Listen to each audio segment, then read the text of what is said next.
উপস্থিতির জন্য ধন্যবাদ। এক্সপ্লেন করতে চলেছি একটি চাইনিজ ড্রামা মিনিং টাউন। শুরুতেই প্রথমে দেখানো হতে থাকে গ্রামের একটা সাধারণ ছেলে, 19 বছরের, যে সদ্য স্নাতক হয়েছে কলেজ থেকে এবং সে একটি সরকারি দপ্তরে প্রবেশ করছে নিজের গ্রামের একটি সমস্যা সমাধানের জন্য। তাদের গ্রামের এখানের মূল সমস্যা হচ্ছে দারিদ্রতা। এখানে আবার ব্যাকগ্রাউন্ড ভয়েসে দেখানো হতে থাকে যে সনটা হচ্ছে 1991, জায়গাটা হচ্ছে নিংজিয়া হুই শাসন অঞ্চলের জিহাইগু নামক জায়গা। চীন দেশের সরকার দায়িত্ব নিয়েছে জিহাইগু গ্রামের সকল মানুষ নতুন জায়গায় রিসেটেলমেন্ট লোকেশন করতে, কিন্তু এখানে সাধারণ মানুষেরা রাজি ছিল না। তো গ্রামের কিছু মানুষ সেই পর্বত উপত্যকা থেকে সমতল ভূমিতে এসেছিল যাতে তারা নিজেরা ভালো করে উৎপাদন করতে পারে, যাত্রা সাধন সুবিধা করতে পারে, মুক্ততা দারিদ্র দূরীকরণ করতে পারে, বন্ধা জমি ছেড়ে ভালো জমির দিকে এগোতে পারে। তার জন্য তারা ইয়ানচুয়ান নামে জায়গায় চলে গিয়েছিল। জায়গাটা ছিল সমতল ভূমি, তার থেকেও বড় কথা সেখানে তারা বসতি গড়ে তুলতে পারে তাদের ভবিষ্যতের জেনারেশনের জন্য এবং তৈরি করতে পারে। তার দিকে দেখানো হতে থাকে যে সরকারি দপ্তরের মধ্যে দুজন সরকারি কর্মী কথা বলছে। মিস্টার ঝ্যাং বলে একজন ব্যক্তি সরকারি আধিকারিক সিয়াং বলে একজন সরকারি তার উচ্চপদস্থ কর্মীকে বোঝাচ্ছে এই গ্রামের রিসেটেলমেন্ট লোকেশন নিয়ে গ্রামবাসীদের মধ্যে আপত্তির কারণ। মিস্টার ঝ্যাং এখানে বলতে থাকছে যে কিছুজন গ্রামবাসী সেখানে গিয়েছিল, এখানে রিসেটেলমেন্ট করা হয়েছিল জায়গা তাদের থাকার জন্য। এটা মানতেই হবে, এটা একেবারে গভীর মরুভূমির পাশে। তার থেকেও বড় কথা এখানে এটা হচ্ছে যে গ্রামবাসীদের লোকেরা যে পরিবার নিয়ে তারা থাকবে সেখান থেকে তারা যে কাজ করতে যাবে সেই জায়গাটা অনেক দূর, তাদের পরিবার থেকে প্রায় বিচ্ছিন্ন হয়ে যাবে একেবারে। তাদের জন্য পরিবারে দেখভাল করা সব দিক ম্যানেজ করাটাও সম্ভব হয়ে ওঠে। এটাও দেখা গেছে সার্ভেতে যে কিছু ভিলেজার পালিয়ে গিয়েছিল। সিয়াং এখানে মিস্টার ঝ্যাংকে বলতে থাকে তাকে এরকম ফালতু এক্সকিউজ না দেখাতে। সে তাকে আগে আশ্বস্ত করে কথা দিয়েছে তাদের সরকারি বিভাগের যে দায়িত্ব আছে গ্রামের লোকেদের অভিপ্রায়ণ ঘটানো, অর্থাৎ তাদের রিসেটেলমেন্ট করা, তাদের থাকার জায়গা লোকেশন, এটা তাদের বিভাগের এই বছরের সব থেকে বড় দায়িত্ব, গ্রামবাসীদের মাইগ্রেশন করানো। সিয়াং এটাও বলতে থাকে মিস্টার ঝ্যাংকে যে সে তো কিছু দায়িত্ব নিয়েছিল লোক সহ, সে 1 ডজন লোক কোথায় চলে গেল। ঝ্যাং বলতে থাকে রিসেটেলমেন্ট লোকেশনের থেকে সব লোকেরা পালাই, লোক এখনো সেখানে বসতি আছে। তা পরিবার সেখান থেকে পালিয়েছে, তারা বিলং করে গাংকো টাউনশিপের ইয়ংকুয়ান ভিলেজ থেকে। সিয়াং রেগে এখানে মিস্টার ঝ্যাংকে বলতে থাকে অর্থটা এখানে মিস্টার ঝ্যাং কি বোঝাতে চাইছে যে সংহতিটা তাদের সাথে সে ঠিকমতো স্থাপন করতে পারে কি, এখানে সে যেই পদ্ধতিতে কাজ করছে সেটা যথাযথ না। মিস্টার ঝ্যাং বলতে থাকে একদমই না, সেরকম কিছু না। যেই জায়গাটার কথা বলা হচ্ছে তার পাশে যে গভীর মরুভূমি সেটা তো সে বলল, সেখানে জল পানি ও খাদ্যের সবকিছুর খুব খারাপভাবে এমনকি বিদ্যুৎ পর্যন্ত নেই ঠিকঠাক। কিছুদিন আগে মিস্টার ঝ্যাং সেখানে গিয়েছিল, তখন সে ঝড়েরও সম্মুখীন হয়েছিল যা তার মনে হচ্ছিল এর মধ্যে যেন ছুরি চালিয়ে দিচ্ছিল। সিয়াং বলতে থাকে মিস্টার ঝ্যাংকে তাহলে এটাই কি প্রধান সমস্যা। ঝ্যাং বলতে থাকে কোনোভাবেই না, অনেক মানুষ এখনো পর্যন্ত সেই রিলোকেটেড সেটেলমেন্ট দিয়ে আছে, কিন্তু কিছু হাজার মানুষ ভিলেজের এই গ্রামেরই একজন ব্যক্তি লি ডেইউ তারা উদ্দীপিত হচ্ছে এবং তার কথাই শুনে চলছে, তার জন্যই তারা কোনোভাবেই গ্রাম ছাড়তে চাইছে না। সিয়াং এখানে মিস্টার ঝ্যাংকে জিজ্ঞেস করে সে কি কখনো আর্মিতে সার্ভ করে। ঝ্যাং জানায় হ্যাঁ সে সার্ভ করেছে একবার। সিয়াং এখানে মিস্টার ঝ্যাংকে রেগে বলতে থাকে এমন একজন যোদ্ধা এখানে কঠিন পরিস্থিতিতে কঠিন যুদ্ধ লড়তে ভয় পাচ্ছে কাপুরুষের মতো। সরকারি দপ্তরে এই পদে তাকে এই জন্যই দেওয়া হয়েছিল কারণ সে এক সময় লড়ে এসেছিল যুদ্ধক্ষেত্রে, এখন সেভাবে এক্সকিউজ দিতে পারে না। মিস্টার ঝ্যাংয়ের জামা কাপড়ের উপর নোংরা দেখে এখানে জিজ্ঞেস করে মিসিয়া তার জামা কাপড়ে এত ধুলোবালি কেন লেগে। মিস্টার ঝ্যাং এখানে বলতে শুরু করে যে গ্রাম থেকে ফেরার সময় তাই এই অবস্থা হয়ে, এখানে পাবলিক ট্রান্সপোর্টের সেরকম কোনো ব্যবস্থা নেই, তাই কয়লা ট্রাকের মধ্যে সারা রাত কাটাতে হয়ে শহরে ফিরে আসার জন্য। বেলা জিনিসটা অস্পষ্ট থাকায় বোঝা যাচ্ছিল এখন দিনের আলোতে তার গায়ের ময়লাগুলো পরিষ্কার হয়ে গেছে। সিয়াং এখানে বলতে থাকে সে যে একজন সোলজার ছিল, ভদ্র বিষয়টা তাকে সবসময় পেরেন্টসের মাধ্যমে মেনটেন করতে হবে, হয়তো একবার দুবার ফিরে যেতে পারে, কোনোভাবেই বিষয়টার উপর পরাজিত হতে পারেন কারণ সেই 7টা পরিবারের জন্য তাদের বিভাগীয় কাজে বড় দায়িত্বটা কোনোভাবেই পিছিয়ে যেতে পারে না তার। সিয়াং এখানে ধমকি দিয়ে মিস্টার ঝ্যাংকে বলে দেন এই পরিবারেরা পালিয়ে গেছিল তাদের নিয়ে সেই সেটেলমেন্ট লোকেশনে পৌঁছে যেতে, ভালোভাবে জিনিসপত্রগুলো সেটেল করা। তাকে এখানে সময়ও নির্ধারণ করে দেয় 3 দিনের মধ্যে সে ঠিকভাবে কিছু করে উঠতে না পারে এখানে তাকে খারাপভাবে ডিল করবে সেটা জানিয়ে দেয়। সিয়াং এখানে ঘর থেকে বেরোতে ইয়াংকুয়ান গ্রামের ছেলেটিকে দেখে। এখানে কাহিনী শুরুতে এই সরকারি বিভাগে ঢুকছে, তার নাম এখানে মা ডেফু।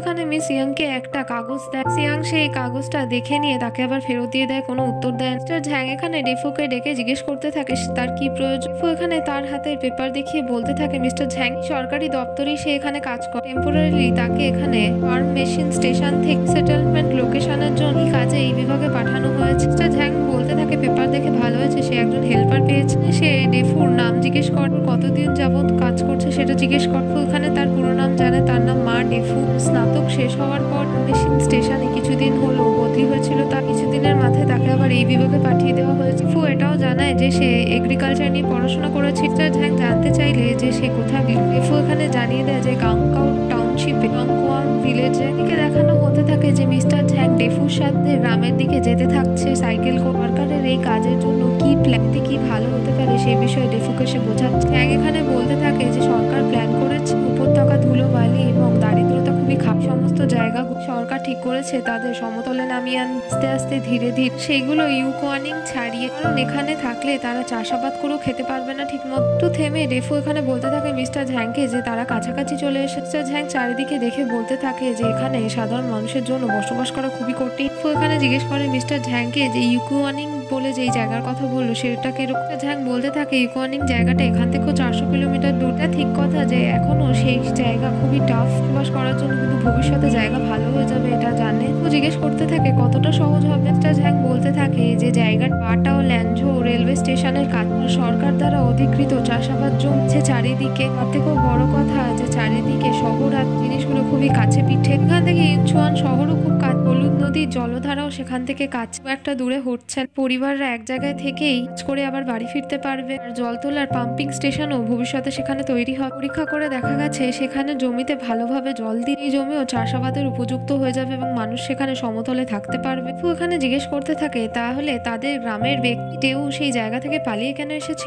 ঝ্যাং বলে এই প্রশ্নটা সে ডেউকেও করেছে। ডেউ তখন তাকে উত্তর দিয়ে বলেছে আর সবসময় এখানে ভবিষ্যতের কথা বলে, ভবিষ্যতে এই হবে ওই হবে, ভবিষ্যৎ এখনো পর্যন্ত আসেন, ভালো এখনো পর্যন্ত কিছু হয়নি। মিস্টার ঝ্যাং এখানে জিজ্ঞেস করতে থাকে ডেফুকে তোম গ্রামবাসীদের কার সাথে দেখা করবে। তোর এখানে মা ডেফু বলতে থাকে তার বাবার সাথে। তার বাবা সে এখানে গ্রাম প্রধান পড়ালি, তাই তার কাছে গেলে কথাবার্তা বলে বিষয় আশয়গুলো ঠিক করাও যেতে পারে। দিকে দৃশ্যে আবার দেখানো হতে থাকে ডেফুর গ্রামেরই কয়েকজন বাচ্চা মেয়ের সাথে কথা বলছে। আসলে এখান থেকে তারা পালানোর প্ল্যান করছে, দায়িত্ব নিয়েছে টাকা আনার, কেউ বা আলু কেউ কিছু খাবার। তখনই সেখান থেকে মিস্টার ঝ্যাং আর ডেফুকে যেতে দেখে একজন ছেলে বলতে থাকে যে ডেফু ফিরে এসেছে। সেই দলের মধ্যে ডেফুর ভাইও ছিল। তার গ্রুপের অন্য ছেলেটিকে বলতে থাকে তাকে না ডাকো। সুইওয়াং বলে সেই ছেলেটির কাছে জানতে তার বাবা গ্রাম প্রধান গ্রামে আছে কিনা। সেই ছেলেটি জানায় হ্যাঁ সে গ্রামেই আছে। সে দাঁড়িয়ে থাকা মেয়েটি মেই মিয়াওকে দেখো জিজ্ঞেস করে যে সে এখানে ফিরে এসেছে। আদরে মেই মিয়াও বলতে থাকে যে সুই হুয়া আমাদের গ্রামের মেয়ের আগামীকাল বিয়ে আছে, এখানে শেষ বিদায় জানাতেই সে এসেছে। এখানে আবার দেখাতে থাকে যে তারা গ্রামে চলে এসেছে। ফুর বাবা এখানে পরিচয় হয় মিস্টার ঝ্যাংয়ের সাথে। ফুর বাবা গ্রাম প্রধানের নাম হচ্ছে এখানে মা আনসুই। এখানে মিস্টার ঝ্যাংয়ের থেকে জিজ্ঞেস করতে থাকে তার ছেলে কেমন কাজ করছে। উত্তরে মিস্টার ঝ্যাং বলে খুব ভালো কাজ করছে। এখানে বলতে থাকে সে যদি ভালো কাজই করে তাহলে যেন মিস্টার ঝ্যাং ছেলেকে তার দায়িত্বেই রাখে, তার সাথেই কাজ করে, যেন আবার ফার্ম মেশিন স্টেশনে ফিরে যেতে না দেয় সেই বিভাগটাও। বলতে থাকে যে ডেফুর দাদু যখন বেঁচে ছিল একবার জানিয়েছিল যে ডেফুকে একদম সরকারি আধিকারিকদের মতো দেখতে সেই কাজটা খুবই স্যুট করবে। তো এখানে তাকে ইশারা করে থামতে বল। আনসুই এখানে বলতে থাকে সে তার মনের কথা বলছে। আসলে তাদের পরিবারে সরকারি দপ্তরের কোনো ব্যক্তি কাজে নেই। ওই কাজটা ভীষণভাবে চেয়েছিল, তার ছেলে যে করছে তার ভালো লাগছে। ঝ্যাং হানসুইকে জিজ্ঞেস করতে থাকে সে কি এখানে পার্মানেন্ট গ্রাম প্রধান। হানসুই বলতে থাকে কোনোভাবেই না, টেম্পোরারিলি। আসলে কিছুদিন হলো আসল যে গ্রাম প্রধান ছিল সাথী হওয়ার খুশিতে তার স্ত্রীকে নিয়ে গেছে শহর হাতির মুখ দেখতে। আর গ্রামের লোকেরা মিলে হানসুইকে এখানে নির্বাচন করেছে নতুন গ্রাম প্রধান হিসেবে। এটাও জানায় তার ছেলে যখন এগ্রিকালচার স্কুলে প্রথম পড়তে গিয়েছিল 2 বছর আগে, তারপর যখন স্নাতক হয়ে সে বেরিয়ে এসেছিল, তুই এখানে ভীষণভাবে চেয়েছিল যে সরকারি দপ্তরের সে বিভাগে কাজ করুক, তার জন্য যাই হয়ে থাকুক না কেন সেখানেই কাজ করবে। সে আগে থেকেই ভেবে নিয়েছিল। এখানে সে ভীষণ খুশি যে মিস্টার ঝ্যাংয়ের মতো একজন মাথার উপর লোক তার ছেলে হাতে পেয়েছে। এদিকে দৃশ্যে আবার প্রথম দেখানো হতে থাকে যে গ্রামের একটা লোকের কাছে প্রথম গেছে তার ঝ্যাং যে রিলোকেশন না হওয়ার জন্য কারণ জান। লোকটা তাদের মুখের উপর জানিয়ে দেয় যে কোনো কারণ নেই, সে কোনোভাবেই গ্রাম ছেড়ে যাবে না। মিস্টার ঝ্যাং আবার ভালোভাবে জানতে চাইলে যে কারণ ব্যক্তিটি বলতে থাকে যে গ্রামে হয়তো তাদের বসন্ত থেকে শীতের সময় প্রবলেম হাওয়া দেয়, কিন্তু সেই রিলোকেশন স্পট যে জোরে হাওয়া দেয়, খুবই ধুলো ওড়ে, এইসব দিয়ে কোনোভাবে সে নিজেকে ম্যানেজ করতে সেই বলে খুবই ইন্টারেস্টিং ব্যাপার যেগুলো এখানে বলছে। ব্যক্তিটি আবার বলতে থাকে বিশ্বাস না হলে লিডেউকে যেন সে জিজ্ঞেস করে না। বা সেই 2য় নম্বর একজনের কাছে গেলে উডুন ঘরের কাজ করতে করতে বলে থাকে যে সে ঘরে নেই, তাদের চলে যেতে বলে। সে সামনে দাঁড়িয়ে কি করে কথাটা বলতে পারে যে সে ঘরে, মানে রেগে মেগে বলতে থাকে সে বললো তো ঘরে নেই, তারা যেতে পারে। বলে সেই গ্রামবাসী নিজের হাত পা দেখিয়ে বলতে থাকে প্রথমবার যখন সে গিয়েছিল সেই জায়গায় এত মশা খারাপ ভাবে কামড়ে করেছিল, ভীষণভাবে অসুস্থ হয়ে পড়েছিল, ভয় পেয়ে গেছিল। আবার বলতে থাকে দ্বিতীয়বার গেলে হয়তো মশারা তাকে খেয়ে ফেলবে। সরকারি ব্যক্তিদের হয়তো এই মতামতটা সে ফিগার আউট করেছে যে সেই গ্রামের ব্যক্তিদের সেই লোকেশনে এই জন্য পাঠানো হতে মশারা ভালোভাবে খেতে পায়। দিকে আবার তৃতীয় গ্রামবাসীর কাছে গেলে সেই ব্যক্তি প্রথমে দোনমনো করে বলতে থাকে সে এখানে আসলে বলতে চায় না যে কারণটা কি। আসল সেই তাকে এখানে ধমক দিলে সেই ব্যক্তিটি বলতে থাকে আসল হচ্ছে ক্ষুধা। সেই কথাটা শুনে রেগে বলতে থাকে যে বাকি গ্রামের মানুষরাও ক্ষুধার জন্য লড়ছে। ব্যক্তিটি বলতে থাকে শুধুমাত্র সেই বিষয়ে নির্ধারিত জায়গায় থেকে ফিরে আসার পর এখানে খুব অসুস্থ হয়ে পড়েছিল, সে বমি করেছিল অনেক, এখন এই জিনিসটা সে কাটিয়ে উঠতে পারেনি। বলে যে সে ওষুধও খেয়েছিল কিন্তু সেটাও আবার তার বমি হয়ে গেছে। তুই রেগে বলতে থাকে তাহলে সেই মূর্খ কিছু খারাপ খেয়ে নিয়েছি, হয়তো ভালোভাবে হজম হয়নি তাই এরকম এক্সকিউজ দিচ্ছি। বলে যে তাকে ভালোভাবে জানাতে তারা কি আবার সেই জায়গায় ফিরে যায়। ব্যক্তিটি বলে মরে গেলেও কোনোভাবে যাবে, যদি মেরে ফেলে বা জেলেও বন্দি করে দেয় তাও সে যাবেন। পরের দৃশ্যে আবার দেখানো হতে থাকে একজনের বাড়িতে এসেছে হানসুই, ফু এবং মিস্টার ঝ্যাং। এখানে দেখতে থাকে সেই গ্রামের লোকের এত খারাপ অবস্থা, ব্যক্তিটি নিজের ঘরের মধ্যে নিজের প্যান্ট পর্যন্ত পরে। মিস্টার ঝ্যাং প্রথমেই তাকে জিজ্ঞেস করে সে ঘরের মধ্যে দিনের বেলা এরকম অবস্থায় কেন। সেই ব্যক্তিটি বলে তাদের ভাইদের মধ্যে একজন কাজ ছিল তাই সে বাইরে গেছে, তাই সে তাকে তার প্যান্টটা দিয়ে। তোরে হানসুই বলে যে তারা এখানে তিনজন একটাই প্যান্ট শেয়ার করে, যার প্রয়োজন হয় কাজে বাইরে যাওয়ার জন্য তাকেই দিয়ে দেওয়া। হানসুই এখানে জিজ্ঞেস করে সেই ব্যক্তিটিকে যে লোক সেটেলমেন্ট যেটা হয়েছে লোকেশনের জন্য এখানে থাকার জন্য কি সে রাজি হবে। তোরে সেই ব্যক্তি জানিয়ে দেয় না, কোনোভাবেই যাবেন। এদিকে আবার দেখানো হতে থাকে যে সবাই মিলে এসেছে সেই ব্যক্তি ডেউর বাড়িতে, এখানে গ্রামের সকল মানুষকে উদ্দীপিত করতে না ছাড়ার জন্য। সে এখানে তার ঘরে ঢুকতে চাইলে দেখতে পায় তার স্ত্রী জরাজীর্ণ দরজাটাকে লক করার চেষ্টা করছে। তার কাছে ডেউ কোথায় আছে জানতে চায়, ওয়াইফ জানিয়ে দেয় যে ডেউ ঘরের মধ্যে। বোঝা যায় সে এখানে মিথ্যে কথা বলছে। সে এখানে জিজ্ঞেস করে নেয় তার ওয়াইফ এই কথাটা নিশ্চয়ই ডেউ তাকে শিখিয়ে। ওয়াইফ এখানে ভুলবশত হ্যাঁ বলে আবার না বলতে থাকুন। সেই মিস্টার ঝ্যাং আর ডেফুকে নিয়ে তাদের ঘরে ঢুকে পরেই তারা ডেউ বলে সেই ব্যক্তির ঘরে ঢুকে গিয়ে বলতে থাকে তার ওয়াইফ তো তাদের জানিয়ে দিল যে সে বাড়িতে নেই, তারপরও তারা কেন চলে। তোরে হানসুই বলতে থাকে এরকম অনারেবল গেস্ট কি সে কখনো পাবে তার এই বাজে বাড়িতে তাকে বসতে দিতে, তার কিছু কথাবার্তা বলার। ডেউ এখানে তাদেরকে অফার করে পান করার জন্য। ঝ্যাং প্রথমে না করে দেয়, তারপর ফুকে দিলে এখানে হানসুই বলে যে সে এখন অনেক ছোট এসব পান করার জন্য। জানায় যে সে এখন সরকারি আধিকারিক, তাই তাকে যদি এরকম ধোঁয়া পান করতেই হলে সেটা যেন সিগারেট হতে হবে। ঝ্যাং এখানে আবার ডেউকে প্রশ্ন করতে গেলে এখানে বলতে থাকে সে জানে যে তারা তাকে কি প্রশ্ন করতে চাই। এখানে বিষয়টা দাঁড়াচ্ছে যে সমস্ত গ্রাম এই বিষয়টা নিয়ে তাকেই দোষারোপ করছে। বলতে থাকে তার আত্মগ্লানি বিবেক এইগুলো কথা বলছে। বলতে থাকে এখানে আসলে তার ট্র্যাকোমা বলে চোখের একটা অসুবিধা আছে, জোরে হাওয়া ধুলোবালি বা বালি কিছুই সহ্য করতে পারে। এখানে এত ধুলোবালি ঝড় হওয়ার জন্য বন্ধ করে রাখার পরও তার চোখ দিয়ে অবিরত জল বেরিয়েছিল, মাথা যন্ত্রণা, চোখে কষ্ট খুবই হয়েছে। সে জায়গা থেকে ফিরে এসেছিল, কিন্তু বাকি গ্রামবাসী কেন ফিরে এসেছে তার পেছনে এই বিষয়ে তার কোনো ধারণা নেই। এদিকে দেখায় তখনই গিনি ফাউল বলে এক ধরনের মোরগ জাতীয় পক্ষী বিশুর ঘরে চলে আসে এবং ডেউ বলতে থাকে মিস্টার ঝ্যাং সে একজন খুবই ব্লেসড ম্যান। হানসুই তাদের গ্রাম প্রধান হওয়ার পর থেকে গ্রামে সেই গিনি ফাউল বলে পাখি এনেছে, কিন্তু সে গ্রাম প্রধান থাকাকালীন বেশিরভাগই গিনি ফাউলকে গ্রামের লোকেরা কেটে খেয়ে ফেলে। আসলে আনাই হয়েছিল যে গ্রামের দারিদ্র দূরীকরণ করার জন্য ধরনের ব্লেসিং হিসেবে। মাত্র এই একটা পিসি এখনো বেঁচে আছে। এখানে রেগে বলতে থাকে এরকম কাজ গ্রামের লোকেরা কি করে করতে পারে, এই জিনিসটা একদমই অখাদ্য, এটা তো গ্রামের এর জন্য ছিল।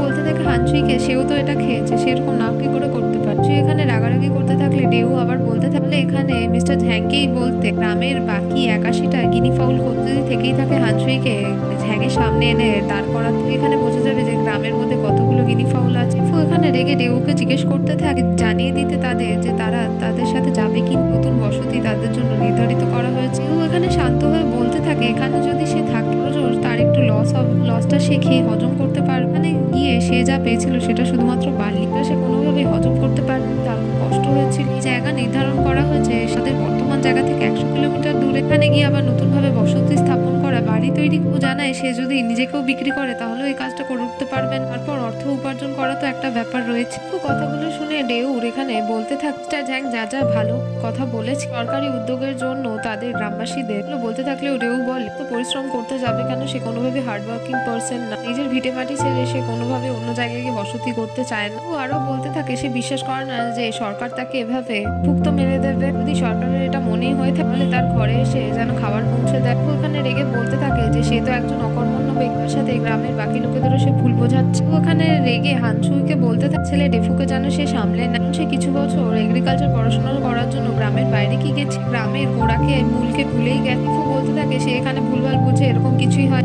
ডেউ রেগে এখানে বলতে থাকে ডেফুকে যে এমন ব্যবহার না করতে, যেন সে একজন মারাত্মক ভালো সরকারি আধিকারিক। একটু আবার বলতে থাকে এখানে ডেফু একজন অফিসিয়াল হয়ে যাওয়ার সরকারি আধিকারিকদের সাথে মিলে এবং অন্যান্য গ্রামের লোকেদের সাথে নিজেদের গ্রামের লোকেদের ঠকাচ্ছে। ভাবে উত্তেজনা ধীরে ধীরে বাড়তেই থাকে। এই দৃশ্যে দেখানো হতে থাকে মিস্টার ঝ্যাংকে নিয়ে হানসুই নিজের বাড়ি গেছে অতিথি হওয়ার জন্য তাকে কিছু খাবার খেতে দিচ্ছে আর বলছে তারা তো খুব দরিদ্র, যা পেরেছে তার মুখে দেওয়ার জন্য একটু এনেছে। ঝ্যাং বলতে থাকে কোনো ব্যাপার না, সে নিশ্চয়ই গ্রহণ করবে। এদিকে দেখানো হতে থাকে যে ডেফু তাদের গ্রামে মিস্টার বেই বাড়িতে এসেছে এবং তাকে বলতে থাকে ঝ্যাংয়ের থেকে জানা সরকারের তরফ থেকে যে ভালো জিনিস নির্ধারণ করা হয়ে ভালো জিনিস আছে সেই বিষয়ে জানাচ্ছে, সেখানে তাদের দারিদ্র দূরীকরণ হয়ে যাবে সেটাও বোঝাচ্ছে বলছে। কিন্তু তাদের গ্রামের লোকেরা কিছুতেই এই বিষয়টা মানতে চাইছে না। শিক্ষক মিস্টার বেই এখানে ডেফুকে বলতে থাকে এখানে ডেফুর কথা নিশ্চয়ই বুঝতে পারছে। বিষয়টা হলো গ্রামবাসী যদি এই জায়গাটা ছেড়ে লোকেশনে তারা আবার বসতি করতে আবার শুরু থেকে শুরু করতে হবে সবকিছু, সেখানে গিয়ে নিজের বাড়ি পর্যন্ত তৈরি করতে হবে। এই গ্রামের অবস্থা খুব একটা ভালো না, দারিদ্র সীমার নিচে তারা রকমে এখানে দিন যায়। তাদের এই জায়গায় বসতি করতে গেলে সব গ্রামের মানুষ টাকা পয়সা জোগাড় করেও একটা বাড়ি তৈরি করে উঠতে পারবে না। খাবার দাবারের কথা বলতে গেলে এখানে জায়গাটা তো তারা জানেই যে গভীর মরুভূমির একদম পাশে, এখানের মাটিকে তৈরি করতে গেলে উর্বর আরো খরচ হবে। বলতে থাকে যে আশেপাশে সেখানে শহর আছে এবং সরকারের চাষাবাদের জন্য উপযুক্ত জমি আছে, তারা কৃষি হয়ে চাষাবাদ করে তো টাকা উপার্জন করতে। মিস্টার বেই বলে এগুলো যদি সবকিছু হয়েও যারা কঠোর পরিশ্রম করলেও ভালো মতো টাকা উপার্জন করতে পারবে, উপার্জন না করলে তাদের দেহ চলবে না, না চললে তারা কঠোর পরিশ্রম কি করে করবে। ও আবার বলতে থাকে মিস্টার বেই সরকারি নীতি অনুযায়ী এখানে সরকার কথা দিয়েছে যে গ্রামবাসীদের ছেড়ে দেবেন হলুদ নদীর পাশ দিয়ে চ্যানেল জল টেনে জমি উর্বর করতে পারে। নিশ্চয়ই কিছু সময় লাগবে কিন্তু ঠিক হয়ে যাবে। মিস্টার বেই বলতে থাকে যে এখানে ডেফু পড়াশোনা করা একজন ছেলে, তাই সে এখানে খুবই প্রমিসিং সাউন্ড করছে। ও বলে মিস্টার বেই এখানে তাকে আলাদা বললো কিন্তু আলাদা পার্থক্য সে কিছুই বুঝতে পারছে না, নিজেও এখনো নিচের দিকেই তাকিয়ে আছে। মিস্টার বেই বলতে থাকে ডেফু নিশ্চয়ই তার বোন হুয়ার বিয়ের কথা শুনেছে, ও আসলে ভীষণ ভালো ছাত্রী ছিল, আর বাবা এখানে তাকে পড়াশোনা করতে দেয়নি সেরকম, সেও হয়তো এখন ডেফুর মতো একজন সরকারি আধিকারিক হতো। ডেফু বলতে থাকে সুই হুয়া এখানে খুবই চালাক একজন মেয়ে। মিস্টার বেই এর মেয়ে তখন মেই মিয়াও, এই মেয়েটা যে উপত্যকায় দাঁড়িয়ে বন্ধুদের সাথে কথা বলবে তখন এসে ডেফুকে বলতে থাকে সুই হুয়া আসলে এখানে খুব ভালো একজন মেয়ে, তার বাবার মতো কোনোভাবেই অলস ব্যক্তি না, এখানে ঘাস চাষ করে আলু ভুট্টা সব নিজের ঘরে চাষ করে রান্না করে সমস্ত দিক সামলায় সংসারে। আর বাবা একজন অলস ব্যক্তি হয়ে ঘরে শুয়ে শুয়ে একমাত্রদের নিন্দা করে খারাপ কথা শোনে। মেয়েও বলতে থাকে যে হুয়ার বাবা লি লাওসে একজন বাজে লোক আর কিছু। মেয়ে এখানে পরিশ্রম করে নিজেদের বাড়ির জন্য মাটির নিচে জল সংরক্ষণ করার জন্য একটা ওয়াটার সেলার তৈরি করে, একটা গাধা আছে, ভেড়া আছে আর এক খাঁচা মুরগিও আছে। এই গ্রামের সমস্ত থেকে বড় লোক, তার থেকেও বড় কথা যে সুই হুয়া এখানে ডেফুকে ভালোবাসত। শিক্ষক মিস্টার বেই এখানে বুঝতে পারে ডেফুর খুব খারাপ লেগেছে, বলতে থাকে তার মেয়ে মেই মিয়ার কথা যেন সে মনে না নেয়, এই নিয়ে ভেবে যেন সে দুঃখ না পায়। এখানে ডেফু বলতে থাকে এগুলো ভেবে কিছু করতে পারবে না, খুব ভালো মতো জানে তার কাছে কোনো ওয়াটার সেলার বা গাধা নেই, তাদের গ্রামের মেয়েরা গাধার জন্য বিয়ে করতে রাজি হয়ে যায়। মিস্টার বেই ডেফুকে বলতে থাকে সে এখন সরকারি আধিকারিক, ভবিষ্যৎ উজ্জ্বল খুবই, তাকে এখানে মন দিয়ে কাজ করতে। এই দৃশ্যে আবার হানসুই আর মিস্টার ঝ্যাংকে দেখাতে থাকে। এখানে রেগে রেগে মিস্টার ঝ্যাংকে বলতে থাকলে তাদের গ্রামের লোকেরা একেবারে ভালো জায়গায় গিয়েও একটু ধৈর্য না ধরে ফিরে এসেছে। আসলে এখানে গভর্নমেন্টের নীতি দেখতে পাচ্ছে, গভর্নমেন্টের এফোর্টও দেখতে পাচ্ছেন, লোকগুলো আসলে গরিব হওয়ার জন্যই জন্য। মিস্টার ঝ্যাং এখানে আবার বলতে থাকে পুনর্বাসনের বিষয় নিয়ে যেই 7 জন ফ্যামিলি সেই জায়গা থেকে ফিরে এসেছে, জায়গায় অন্য 7 জন ব্যক্তিকে নিয়ে তো সেখানে যাওয়া যেতে পারে। মিস্টার হানসুই এখানে বলতে থাকে সে আসলে বিষয়টা ভালো মতো বুঝতে পারছে, 7 জন ফ্যামিলি ফিরে এসেছে মানে বাকি 7 জন যেতে কি রাজি হবে? এত ভালোভাবে গভর্নমেন্টের জিনিসপত্র নিয়ে সচেতনই না। সেই বলতে থাকে জায়গাটা এত সহজ না। মিস্টার ঝ্যাং যদি এটাকে ব্যাটেল ফিল্ড মনে করে তাও, এটা আসলে জি হাইগু গ্রাম, খারাপভাবে কুখ্যাত দুর্ভিক্ষস্ত জায়গার জন্য নাম করছে। ঝ্যাং বলতে থাকে সে একবার শেষ চেষ্টা করতে, সে চাইবে গ্রাম প্রধান যেন মিটিং এর যায়, সকল গ্রামবাসীকে ডাকে, সে এখানে ভালোভাবে এক্সপ্লেন করতে চাইবে সকল গ্রামবাসীর সামনে নীতি পলিসিগুলো। সেই বলতে থাকে তাদের গ্রামের কেউরই এটা মূল সমস্যা, আসলে সেখানে থাকা বাকি 7 জন পরিবার কৃপিত করেছিল চলে আসার জন্য। পরিবারের লোকগুলো আসলে লাউড স্পিকার ছিল, এক একবার জানা হয়েছে তার থেকে বেশি বানিয়ে জিনিসপত্র বলে। মিস্টার ঝ্যাং বলতে থাকে তাহলে তো ভালোই হয়েছে, সকল গ্রামবাসীদের সামনে ভালোভাবে জিনিসগুলো এক্সপ্লেন করতে সুবিধা হবে, ভালোভাবে সে শেষবার বোঝানোর চেষ্টা করছে। এখানে আবার বলে মিস্টার ঝ্যাংকে সে এখনো ব্যাপারটা বুঝতে পারছেন, এই ডেউ আসলে গ্রামের লোকে দুর্ভিক্ষ বেশি থাকার জন্য জানিয়েছে যে কঠোর পরিশ্রম তাদের করতে হবে, জায়গা গেলে তাদের উপর পরিশ্রম অধিক পড়বে, এখানে থাকলে যে করে হোক তারা দিন চালিয়ে দিতে পারবে। দুঃখী দুর্ভিক্ষ মানুষরা তাই লি ডেউর কথা এখানে বেশি শুনছে। এদিকে দেখাতে থাকে তখনই সেখানে ডেফু এসে বলতে থাকে একদমই এখানে মিস্টার ঝ্যাং এর সাথে সহমত, আগামীকাল তার বাবা গ্রাম প্রধান যান, সকল গ্রামের মানুষকে নিয়ে মিটিং হলে উপস্থিত তাদের একবার বুঝিয়ে শেষ চেষ্টা করতেই হবে। আবার দেখায় যে পথ দিয়ে যেতে যেতে হানসুই আর ডেফু কথা বলছে, রেগে রেগে এখানে তার ছেলে ডেফুকে বলতে থাকছে সে কিছুদিন সরকারি ভেতরে গিয়ে বড় হয়ে গেছে। বাবার মুখের ওপর একজন সরকারি আধিকারিক যে ঝ্যাং সামনে যে ছিল, সামনে তার বাবাকে উঁচু গলায় কথা বলবে, সে কেন বুঝতে পারছে না যে গ্রামের লোকেরা কোনোভাবে এই জিনিসপত্রগুলো মানার লোক না। ঝ্যাং যেহেতু এখানে তার ছেলে ডেফুর সুপিরিয়র, কোনোভাবেই চাইছে না তাদের গ্রামের লোকেদের সামনে সে ফেস লস করুক। বলতে থাকে যে তাদের গ্রামের লোকেরা কেন বুঝতে চাইছে মিস্টার ঝ্যাং আর গভর্নমেন্ট তাদের জন্য ভালোই চাইছে, দারিদ্রতা থেকে বেরিয়ে একটা ভালো জায়গায় বেটার লাইফ পাক সেটাই চাইছে। হানসুই বলতে থাকে যে ঝ্যাংকে গ্রামের সকল লোকেরা মিলে একেবারে অপমান করবো। বলতে থাকে তার বাবা হানসুই যদি মিস্টার ঝ্যাংয়ের অপমান না দেখতে বলে তার কথা বললে যদি ভালোভাবে বোঝায় তাহলে সে তার ছেলেকে সাহায্য করতে পারে। তো এখানে বাধ্য হয়ে তার বাবাকে চেষ্টা করে ইমোশনাল ব্ল্যাকমেল করতে, তার কাজের দোহাই দিয়ে বলতে থাকে সে যদি কাজটা না করতে সুপিরিয়র মিস্টার ঝ্যাং এবং সে তাদের উপরের মাথা জিসিয়াং তার থেকে খুবই খারাপভাবে কথা শুনবে। এই মহিলা তাদের উপর আরো বেশি চাপ দেওয়ার থেকেও বড় কথা তার ছেলে প্রথম বিভাগে সরকারি তরফে দায়িত্বে একটা প্রজেক্টে হাত দিয়ে এটা না করতে পারলে খুবই খারাপ দেখাবে। এখানে কি তার বাবা কোনোভাবেই চাইবে তার ছেলে ব্যর্থ হচ্ছে? বলে সে তো নিজে ভীষণভাবেই চাইছে এর বিষয়ে কোনোভাবে কোনো কথা বলতে, কারণ সে তার গ্রামের লোকেদের চেন। এদিকে আবার দেখানো হতে থাকে যে সেই বাচ্চা টিনেজার ছেলে মেয়েগুলা গ্রাম থেকে পালানোর প্ল্যান করেছিল, এক জায়গায় জড়ো হয়ে গেছে। টাকা পয়সা, অর্ধেক ব্যাগ আলু, সমস্ত জিনিসপত্র নিয়ে তারা গ্রাম থেকে পালিয়ে যায়। তারা পালাতে থাকলে একসাথে দেখতে পায় সামনে সে ইনি ফেলো বলে সেই মুরগি জাতীয় পক্ষী বিষটা ছেলে তাকে ধরতে গেলে অন্য ছেলেটা বলে সে যদি পাখিটাকে ধরে ছিচড়ামিচিতে গ্রামবাসী জেগে যাবে, তাদের অসুবিধা হবে। তারপর তারা পালাতে থাকে। দেখতে পায় সুই হুয়া বলে সেই মেয়েটি আর আসলে আগামীকালই বিয়ে অনিচ্ছুক থাকায় তাদের সাথেই পালাতে যায়। এ দৃশ্যে আবার দেখানো হতে থাকে যে পরে সকালে হানশিও প্রধান এখানে গ্রামের কমিটি রুম থেকে অ্যানাউন্স করে জানাচ্ছে প্রয়োজনীয় মিটিং এর প্রয়োজন, তাই গ্রামবাসীরা পরিবারের এক একজন থেকে যেন আসে। ও এসে এখানে বলতে থাকে হানসুই আজকে লীলাওসানের মেয়ে হুয়ার বিয়ে, সে এখানে কি করে উপস্থিত থাকবে? উত্তর এখানে হানসুই বলতে থাকে সেটা কোনোভাবে পরস্পর বিরোধী না, আর কেউ বাধ্য করে তার মেয়ের বিয়ে সেখানে সামলাক। এদিকে দৃশ্যে দেখানো হতে থাকে যে ডেফুর মা একটা ছোট চিঠি এনে হানসুইকে দেখিয়ে বলতে থাকে ছেলে ডেবাও বাড়ি ছেড়ে পালিয়ে গেছে, তার আগে এই চিঠিটা রেখে গেছে। হানসুই প্রথমে কথাটা না শুনে বলতে থাকে এত প্যানিক হওয়ার কি আছে, বাড়ি থেকে আগুন লেগে পড়ে।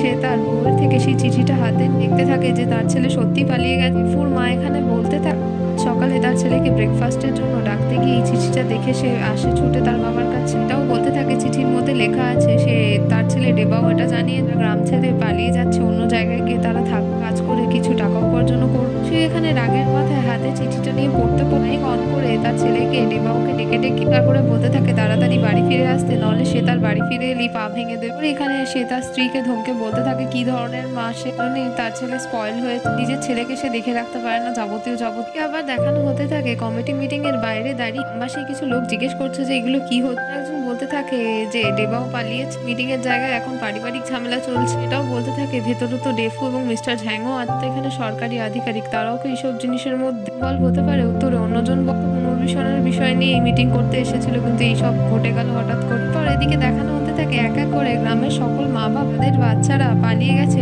আর চিঠি ছেড়ে গেছে। প্রত্যেকে এক এক করে এসে হানসুইকে দেখাতে থাকছে সেই চিঠি ঘুরতে থাকছে তাদের বাড়ি থেকে কিছু খাবার দাবার জিনিসপত্র এবং জামা কাপড় এইসব নিয়ে বাচ্চাগুলো পালিয়ে গেছে, তারা এখনো টিনেজার মাত্র। এই নিয়ে তাদের মা বাবারা চিন্তা করতে থাকে। হানসুই তখনও রেগে গিয়ে মাইক্রোফোন অন করে ডেবাওকে গালাগালি দিয়ে বলতে থাকে অনেক বাচ্চাদের নিয়ে পালিয়ে গেছে, তাড়াতাড়ি ফিরে আসতে, সে যদি ফিরে আসে তার বাবা তার পা ভাঙবে। সবাই এখানে হানসুই ছেলে ডেবাওকে দোষারোপ করতে থাকে। ও রেগে বলতে থাকে তার ছেলে ডেবাও মারা গেছে। ঝ্যাং একপাশে দাঁড়িয়ে ভাবতে থাকে যে গ্রামবাসীরা প্রচন্ড চাপে থেকে এই সমস্ত জিনিসপত্র পরিকল্পনা করে আয়োজন করেছে, সমষ্টিগত ক্রিয়া তারা করছে এখানে। এদিকে দেখাতে থাকে পলাতক বাচ্চাগুলো গ্রাম থেকে দৌড়ে দৌড়ে খানিক দূরে চলে এসেছে। তকার মধ্যে দিয়ে দৌড়তে দৌড়তে বলতে থাকে নিশ্চয়ই সেই নতুন রেলওয়ে স্টেশন দেখতে পাবে, তারা আগে কখনো রেল দেখেন, এখান থেকে তারা ট্রেন ধরে পালিয়ে যাবে, তারপর ভালোভাবে অর্থ উপার্জন করবে। মেয়েও বলে মেয়েটি বলতে থাকে এখানে হয়তো আগে কখনো রেল লাইন দেখেনি, হয়তো সাবধানে না চললে হোঁচট খেতে পারে, তারা চিনতে পারবে কিনা সেটাও একটা বড় ব্যাপার, কিন্তু সেখানে তাদেরকে খোঁজ নিতে হবে। এই দৃশ্যে আবার দেখানো হতে থাকে গ্রামের মিটিং কমিটির বাইরের কিছু মানুষ জড়ো হয়েছিল, কিন্তু তারা মিটিং যেহেতু শুরু হয়নি ভেতরে যেতে পারছেন, বাইরে দাঁড়িয়ে শোনার চেষ্টা করছে ভেতরে কি ঝামেলা চলছে। গ্রামের মিটিং কমিটি রুমে এদিকে পলাতক বাচ্চাদের মা বাবারা বসে চিন্তা করতে থাকে। ও এখানে শিক্ষক বেইকে বলতে থাকছে যে তারা ছিল শিক্ষক বেইয়ের ছাত্রী, তারা পালিয়ে গেছে, এখন কি হবে? বেই এখানে চিন্তা করতে করতে নিজের উপর দোষ নিয়ে বলতে থাকে যে হ্যাঁ ছাত্রছাত্রী তারা এর জন্য সেই রেসপন্সিবল। একজন বাচ্চার মা বলতে থাকে থাকছে যে তার বাবা এখন ঘরে নেই, তার বাবা ফিরে এলে তার বাচ্চা যে ঘরে নেই না দেখে বউকে প্রশ্ন করলে সে কি উত্তর বলে সে কান্নাকাটি করতে থাকে। একজন সান্ত্বনা দিয়ে বলতে থাকে যে তারা মাত্র টিনেজার, এত তাড়াতাড়ি পালিয়ে কোথাও যেতে পারবে। সে রেগে বলতে থাকে তারা যদি পালেও যায় পা ভেঙে পড়বে, উপত্যকায় ধূসর এত বিস্তৃত জায়গার মধ্যে দিয়ে কোথায় বা পালিয়ে যেতে পারে। এখানে রেউ উঠে হানসুইকে আর তার বউকে দোষ দিতে থাকে। তার ছেলে ডেবাওই বাকি সকল বাচ্চাদের উদ্দীপিত করেছে, এই নিয়ে তর্ক বিতর্ক করতে থাকে। তখন এই গ্রামবাসী একজন বাইরে থেকে দরজা খুলে দিয়ে বলতে থাকে মিটিং হবে। সে এখানে রেগে বলতে থাকে কিসের মিটিং, পরে হবে, যাওয়ার, এখন বন্ধ রাখতে। সে এখানে বলতে বলে যে মিস্টার ঝ্যাং যেহেতু এখানে আছে একজন অনারেবল গেস্ট, তাকেই বিষয়টা নির্ধারণ করতে। ঝ্যাং বলতে থাকে যে এখান থেকে যদি বাচ্চারা পালাতে চায় বেশি দূরে যেতে পারবে। পালানোর 3টে পথ আছে এই উপত্যকার মধ্যে, দ্বিতীয়টা হচ্ছে বাস রুট আর তৃতীয়টা হচ্ছে ট্রেন রুট। এই 3টে জায়গায় যেতে পারে। এই শিক্ষক বলতে থাকে হ্যাঁ তার মেয়েও এখানে মেয়েও বলেছে তারা ট্রেনে চড়তে দেয়, কারণ এই গ্রামের বাচ্চারা ট্রেন দেখেনি আগে কখন। ঝ্যাং তখন ডেফুকে এই দায়িত্বটা, সে যেহেতু ইয়ং আর তার কাছে সাইকেল আছে, তাড়াতাড়ি সে রুটের পথে গিয়ে বাচ্চারা যদি থাকে সেখানে তাদের ধরে নিতে। এউকে এখানে বলতে থাকে সে তার স্ত্রীকে আর বাকি কিছু গ্রামের লোকজন উপত্যকাগুলো চেক করতে, সেখান দিয়েও তারা পালাতে পারে। দেখে দৃশ্যে আবার দেখাতে থাকে যে ঘর থেকে মিটিং রুম থেকে বেরিয়ে বলে যেতে থাকলে তখনই একজন ব্যক্তির আঘাত নিয়ে দৌড়তে দৌড়তে এসে হানসুইকে বলতে থাকে বাঁচাতে। বাকি লোকেরা তাকে মারার প্ল্যান করতে মেরে মেরে তার মাথাও ফাটিয়ে দিয়েছে। আসলে বোঝা যায় এই লোকটার নামই হচ্ছে লি লাওসুয়ান, আর মেয়ে শি হুয়ার আজকে বাচ্চাদের সাথে পালিয়ে গেছে। সেটা তাকে জিজ্ঞেস করতে থাকে কে মেরেছে, কি হয়েছে যাবতীয়। সে কিছু না বলে আগে মিটিং রুমে ঢুকে দরজা বন্ধ করে দিকে। দৃশ্যে আবার দেখানো হতে থাকে যে মিটিং স্থলের যায় গ্রাম থেকে কিছু লোক লি লাওসুয়ানের পেছন নিতে এই সকল গ্রামবাসীদের সামনে উপস্থিত হয়ে গেছে। ঝ্যাং এখানে একপাশে টেনে ডেফুকে বলে দেয় যে এই দিকটা সে সামলে নিতে, দেরি না করে সাইকেল নিয়ে বেরিয়ে পড়ে রেলওয়ে ট্র্যাকে খুঁজে দেখতে বাচ্চারা যদি থাকে নিয়ে আসতে। তার এখানে সামনে দাঁড়িয়ে থাকা ব্যক্তিটিকে জিজ্ঞেস করে যে কি হয়েছে, কি সমস্যা। সে গ্রাম প্রধান তার সাথে কথা বলতে এখানে তার গ্রামের ব্যক্তিদের এমনি এমনি মারতে পারেন। ব্যক্তি তখন শান্ত হয়ে বলতে থাকে হ্যান ইউংফু বলে একজন তার ভাইপো তার সাথে লি লাংশুয়ান সুই হুয়ার বিয়ে ঠিক হয়েছিল। লোকটা কন্যাপণ নিয়ে আজকে বিয়ে হওয়ার কথা বলে বরযাত্রী তাদের বাড়ি গেছে। বলতে থাকছে যে সে তার মেয়েকে দেবেন। দেখি এটা বলতে থাকছে যে সে বাড়ি নেই, তারা তাদের পাশের গ্রাম কুইশুই ভিলেজ থেকে এসেছে। ব্যক্তিটি তখনও বলতে থাকে যে তাদের গ্রামের লোক সংখ্যা কম ভাবে মেয়ের বিয়ে দেবে বলে কথা দিয়ে কথা থেকে ফিরে গেছে, এগুলো তো খারাপ জিনিস। এখানে চিৎকার করে ভেতরে থাকা লি লাওসুয়ানকে বলতে থাকে কি ধরনের আচরণ, সে তার মেয়ে দেবে কথা দিয়ে ছানাপন্ন নিয়েছে, এরপর সে এরকম আচরণ কি করে করতে থেকে। লি লাওসুয়ান বলতে থাকে সে মিথ্যে কথা বলছে না, তার মেয়ে এখানে সত্যি সুই হুয়া পালিয়ে গেছে গতকাল রাতে। একটা চলফেলা মেয়ে, সে তো তাকে বেঁধে রাখতে পারে, কোনোভাবে বাইরে আসবে না কারণ তার খুব ব্যথা করছে, তার মাথা ফেটে গেছে। তো এখানে সেই ব্যক্তিদের কথাও দিয়েছিল, কন্যাপন্ন নিয়েছিল। এখানে ফালতু ফালতু কেন লোকাতে যাবে, যদি তাদের মনে হয় তাহলে তাদের মেয়েকে জানো তারা নিজেরও খুঁজে নেবে। কাকা এখানে বলতে থাকে যে কন্যাপণ নেওয়ার সময় সে হাসি মুখে ছিল, এখন মিথ্যে কথা বলছে, তাকে বাইরে আসতে সে তাকে মেরে মেরে সত্যবাদী বানাবে। সেই বলে সেই ব্যক্তিকে থামতে, সে এখন ললেস ব্যবহার করতে। তখনই সেখানে কুইশি গ্রামের প্রধান উপস্থিত হয়ে যায়। মিস্টার অ্যান বলতে থাকে এখানে তার ব্যক্তি কোনোভাবে ললেস ব্যবহার করছে, গ্রামের মানুষ এখানে তাদের মেয়ে দেবে বিয়ে কথা দিয়ে নির্দয়ী আচরণ করছে, এগুলো তো ঠিক না। সে বলতে থাকে অনেকক্ষণ থেকে এই লোকটাকে বলছে থামার জন্য, তাদের এখানে সরকারি একজন আধিকারিক আছে সামনে এরকম ব্যবহার করার, তার থেকেও খারাপ গ্রামের লোককে সে এভাবে মেরে আহত করেছে। কাকা তখন বলতে থাকে খুব ভালো কথা, সামনে যখন সরকারি আধিকারিক আছে এখানে জাজমেন্ট দিতে।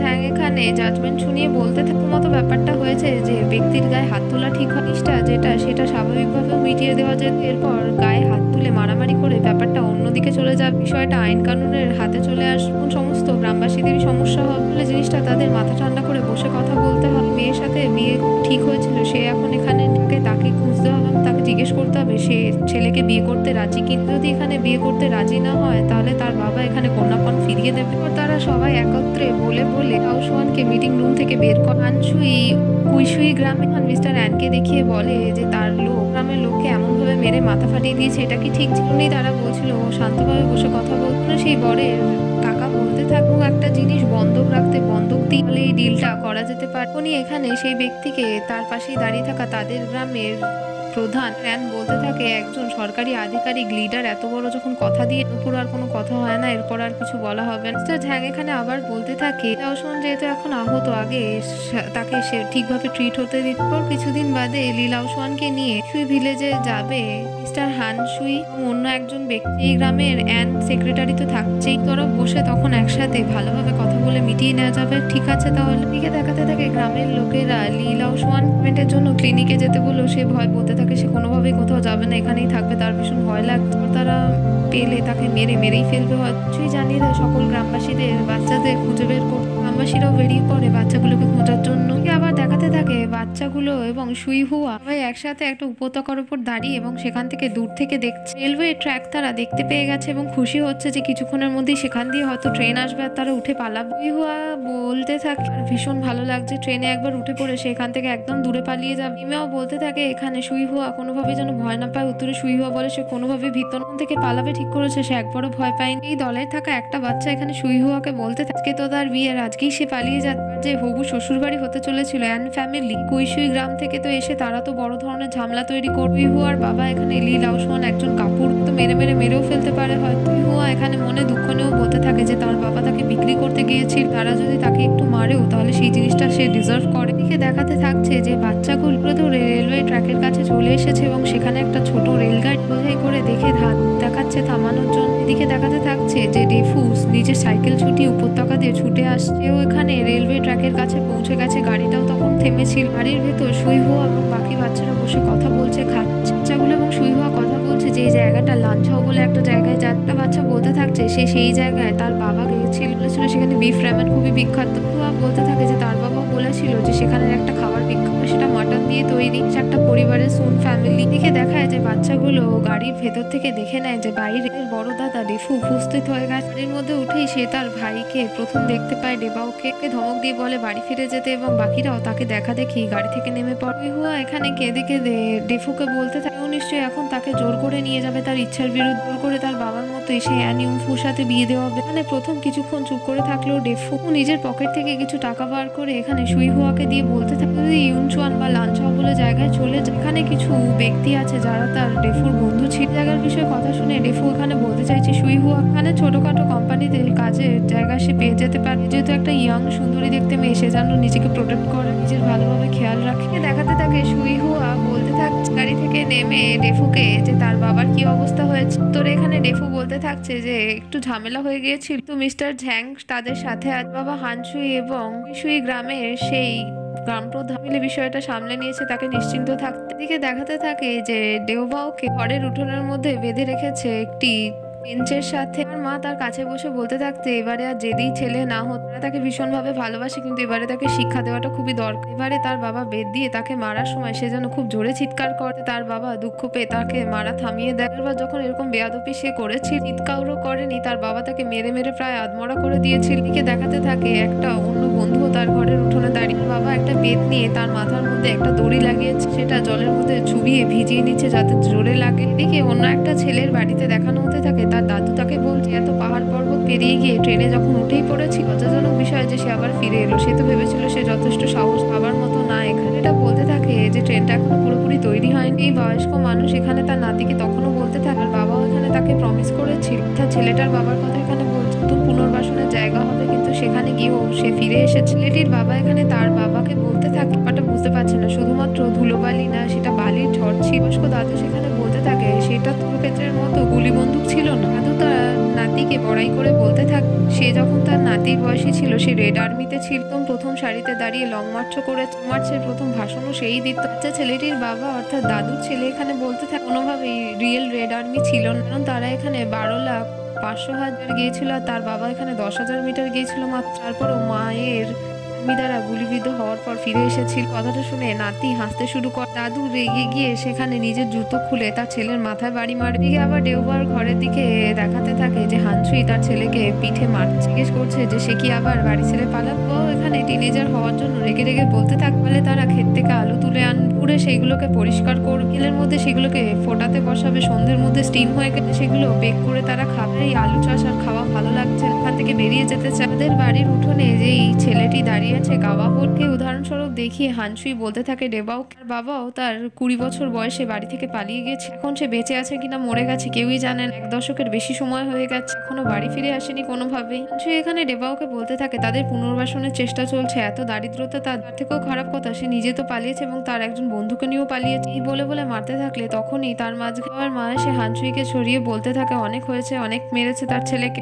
বাবার হাত থেকে সে বেত কেড়ে নেয় যে এতটাও নির্দয়ী না হতে ছেলেটাকে সে অনেক মেরেছে। এখানে দেখাতে থাকে তখন তখনই এদিক একজন গ্রামবাসী দৌড়ে এসে হানসুইকে বলতে দিকে আবার গন্ডগোল হয়ে গেছে। খুশুই ভিলেজের লোকের এবার তাদের গ্রামের একজনকে খুব খারাপভাবে মারছে, হয়তো মেরেই ফেলবে। হানসুই তখন বলে বাকি সকল গ্রামের লোকেদের একসাথে যেতে গিয়ে জিনিসটা দেখতে হবে কি হয়েছে। এরপরই গ্রামের সকল লোকেরা দৌড়ে দৌড়ে সেই জায়গায় যেতে থাকে। ডেফুকে জিজ্ঞেস করলে একজন যে কি হয়েছে, উত্তরে ডেফু বলে হয়তো একই ঝামেলার উৎপাত শুরু হয়েছে, সেখানে গিয়ে না। এমনই সকল গল্প জানতে আমাদের চ্যানেলের সঙ্গে থাকুন।